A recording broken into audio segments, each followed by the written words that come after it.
রাষ্ট্রপতি চুপ্পু এখানে নামাজ পড়তেছে, আমার তো আর কি খটকা লাগতেছে যে আমার নামাজটা আসলে হবে কিনা আর কি। এরপরেও আর কি ঈদগাহে যেহেতু আরো অনেক বড় বড় আলেমও আসতেছেন, তো সেই জায়গা থেকেই আসলে মূলত নামাজ পড়তে আসা। কিন্তু এর মতো একজন খুনি, যারা সরাসরি জুলাইয়ে গণহত্যার পক্ষে মত উৎপাদন করেছে এবং সরাসরি এই হত্যাকাণ্ডকে তাদের মাধ্যমে বাস্তবায়িত হয়েছে, সেই জন্য একজন খুনিকে নিয়ে প্রধানমন্ত্রী নামাজ পড়ছেন, এটা আসলে আমাদের জন্য ভীষণ লজ্জার।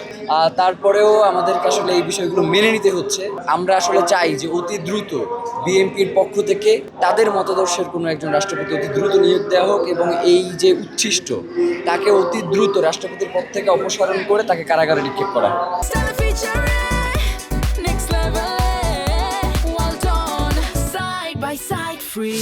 প্রথমত, আমি এর আগে কখনোই জাতীয় ঈদগাহে ঈদের নামাজ পড়িনি। আমি মূলত আমার বাবা মায়ের সাথেই গ্রামে মসজিদে ঈদের নামাজ আদায় করেছি। তো গত বছর শহীদ ওসমান হাদি এই ঈদগাতে নামাজ পড়েছিলেন আর কি।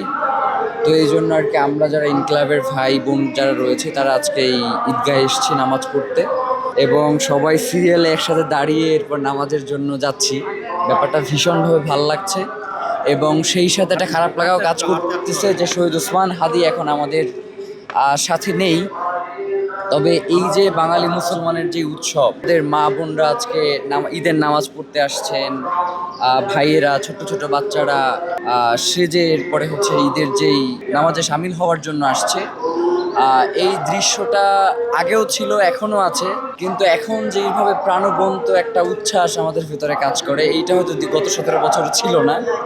তো সেই জন্য আমাদেরকে ভীষণ ভালো লাগছে এবং আমি চাই যাতে প্রত্যেকেই যাতে বড় বড় ঈদগাহ গেলে যে জিনিসটা হয় আর কি, অনেক মানুষের সাথে দেখা হয় এবং সেইখানে গেলে অনেক কিছু তারা, যেমন হচ্ছে এখানে অন্যান্য মসজিদগুলোতে কিন্তু এই ধরনের আয়োজনগুলো হয় না।